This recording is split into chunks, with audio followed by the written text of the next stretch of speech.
오늘 사사기 9장은 기드온이 죽고 난 후에 일어난 사건입니다. 기드온이 미디안과의 전쟁을 멋진 승리로 마무리했을 때 이스라엘 백성들이 몰려와서 기드온에게 우리의 왕이 되어달라 하고 요구를 했습니다.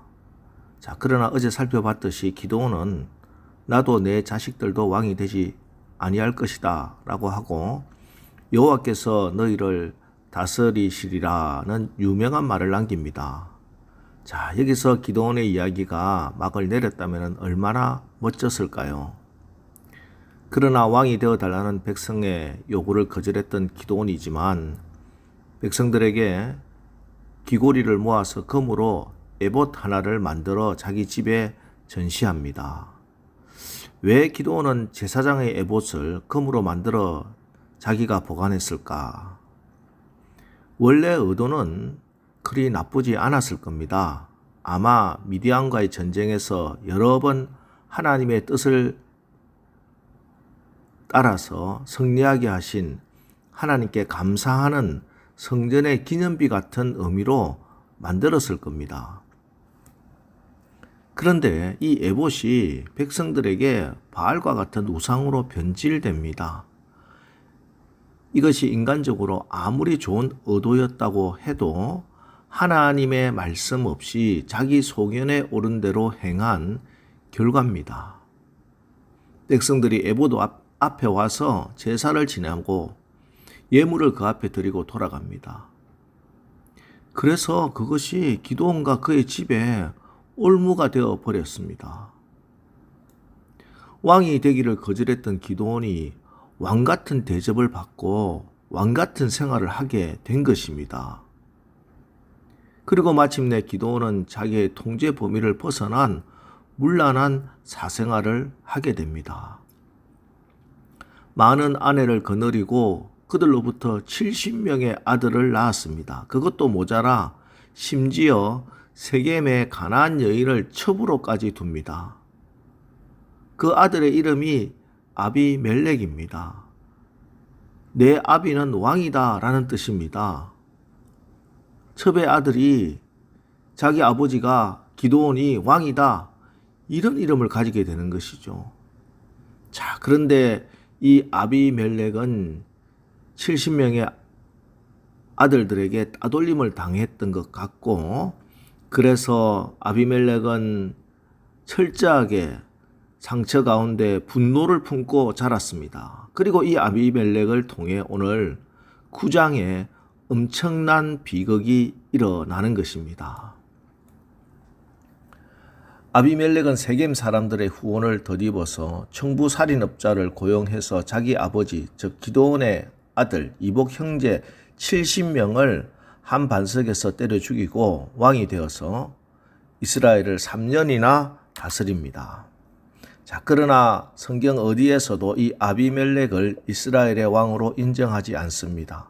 당당히 3년 동안이나 이스라엘을 다스렸음에도 불구하고 전혀 인정받지 못한 왕, 이스라엘의 그 누구에 의해서도 심지어는 마지막에 자기를 왕으로 세운 세겜 사람들에 의해서도 왕으로 인정받지 못한 자가 바로 이 아비멜렉입니다. 우리가 믿음 없이 이 세상을 그냥 보면은 주인이 없는 인간들의 세상인 것 같지요. 그래서 기회를 잘 포착하고 권력을 손에 넣기만 하면은 온 세상을 자기 마음대로 주무를 수 있을 것 같습니다. 실제로 머리 좋고 약삭 빠른 사람들이 기회를 잘 포착해서 세상을 자기 손아귀에 넣고 마음껏 권력을 휘두른 때도 있습니다. 그런데 결국은 어떻게 됩니까? 이상하게 어느 순간에 망하고 맙니다. 아비멜렉은 아주 눈치가 빠르고 머리 회전이 빠른 사람이었습니다.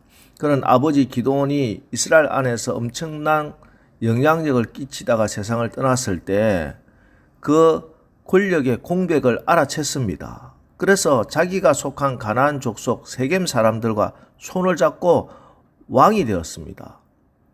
그리고 세겜 사람들의 도움으로 왕이 된 아비멜렉은 왕이 된 다음에는 또 어떻게 하느냐?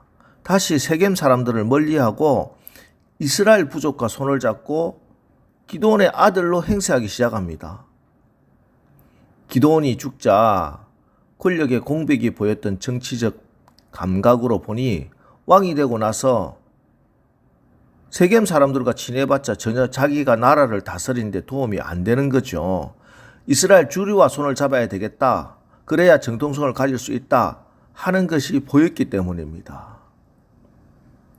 자, 우리가 이것까지만 보면은 아비멜렉이 성공한 것 같고 가장 똑똑하고 기회를 잘 살릴 수 있는 유능한 사람처럼 보이지만 하나님은 이 모든 것을 보고 계셨고 기뻐하지 않으셨습니다. 결국 한 여인이 던진 맷돌에 아비멜렉의 두개골이 깨지고 옆에 있던 병사를 불러서 내가 여인의 손에 죽었다는 오명을 남기지 않도록 네 칼로 나를 빨리 죽여라 하고 병사가 아비멜렉의 목을 쳐 죽게 되는 것입니다. 자, 오늘 성경은 이 아비멜렉의 사건을 상당히 길게 다루고 있습니다. 성경이 왜 이것을 이렇게 길게 기록하고 있느냐? 하나님이 인정하지 않는 권세, 하나님이 인정하지 않은 부귀영화, 이 땅에서 크면 클수록 비참한 것이고 하나님의 화를 자초하는 것이다 하는 것입니다. 이 세상의 것을 목표로 해서 사는 사람은 마치 허술한 벽에 박힌 못에 의지하는 것과 같습니다. 가끔 벽에 못질을 할 때 속에 나무나 콘크리트가 없이 빈 공간인 스코보드 같은 곳에 못만 살짝 박아 놓은 경우가 있죠. 그런데 그 못을 믿고 그 못에 무거운 액자나 선반을 달면 어떻게 되겠습니까? 한순간에 바닥에 떨어져 박살이 나고 마는 것입니다. 반면에 우리가 하나님을 인정하고 하나님을 의지하며 사는 것은 마치 시멘트 콘크리트 벽에 못을 박는 것 같습니다. 처음에는 물론 못을 박는 것이 엄청 어렵지요. 그러나 일단 한번 못이 박히고 나면은 절대 빠지지 않고 튼튼하게 박혀 있게 되는 것입니다. 때문에 이 세상에서 가장 똑똑한 것 같지만 가장 어리석은 사람이 세상의 권력이나 돈의 기회를 잡아서 그것을 붙들고 사는 사람입니다. 이 사람들은 모든 좋은 것 다 잡은 것 같지만 실제로는 껍데기만 잡은 것이지요. 기드온이 죽고 나니까 아비멜렉의 눈에는 이스라엘의 주인이 없는 땅처럼 보였습니다. 그래서 자기 자신이 주인 없는 빈 땅의 주인이 되겠다고 생각한 것이죠. 건모술수를 동원하고 폭력배를 동원하고 자기 형제 가족을 죽이는 살인극을 벌이면서 주인 없는 빈 땅의 주인 행세를 하려 했습니다. 그러나 아비멜렉이 몰랐던 것 한 가지가 있습니다. 기드온은 죽었지만 진정한 주인은 죽지 않았다는 것입니다. 기드온은 역사의 무대에서 사라졌지만 진정한 역사의 주인은 역사의 무대에서 사라지는 법이 없다는 것입니다. 누가 왕이냐? 기드온이 왕이 아니라는 겁니다. 기드온이 죽으니 왕이 죽은 줄 알았더냐? 역사의 주인이 사라진 줄 알았더냐? 하나님이 왕이시다. 하나님의 뜻은 이루어진다. 하나님이 다스리신다. 하나님이 통치하신다. 하나님이 보호하신다. 하나님이 지키신다. 하나님이 왕이시다. 하는 것을 선포함으로써 기드온의 사후의 이야기는 막을 내립니다. 너무 중요한 주제이기 때문에 이렇게 길게 자세히 성경이 기록하고 있는 것입니다. 여러분, 하나님이 왕이십니다. 때문에 우리의 인생을 사는 최고의, 최선의, 최상의 길은 하나님이 우리를 창조하신 존재의 목적, 하나님의 청사진대로 살아가는 것입니다. 자, 오늘 하루 하나님을 인정하시고 하나님을 의지해서 하나님이 모든 것을 책임져 주시고 인도해 주시는 그런 최고의 하루를 사시는 여러분들 되시기를 주님의 이름으로 축원합니다. 기도하겠습니다.